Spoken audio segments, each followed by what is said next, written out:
اعوذ باللہ من الشیطان الرجیم بسم اللہ الرحمن الرحیم اللہم صلی علی محمد وآل محمد وعجل فرجہم۔ 13ویں رجب کی رات میں 2 رکعت نماز مستحب ہے۔ اس کی ہر رکعت میں سورہ الحمد کے بعد سورہ یاسین، سورہ ملک اور سورہ توحید پڑھیں۔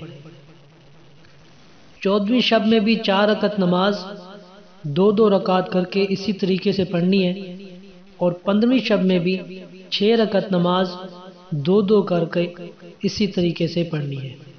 امام جعفر صادق علیہ السلام کا ارشاد ہے کہ اس طریقے سے یہ 3 نمازیں بجا لانے والا ان تینوں مہینوں کی تمام فضیلتیں حاصل کرے گا، سوائے شرک کے اس کے سبھی گناہ معاف ہو جائیں گے۔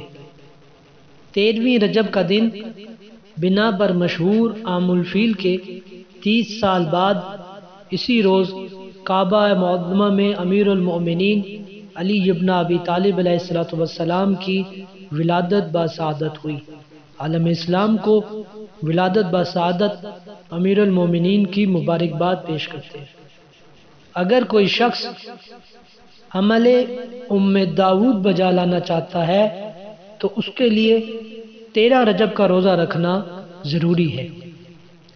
عمل داؤد کیا ہے، یہ جاننے کے لیے ہماری ویڈیو عمل داؤد کو دیکھیں۔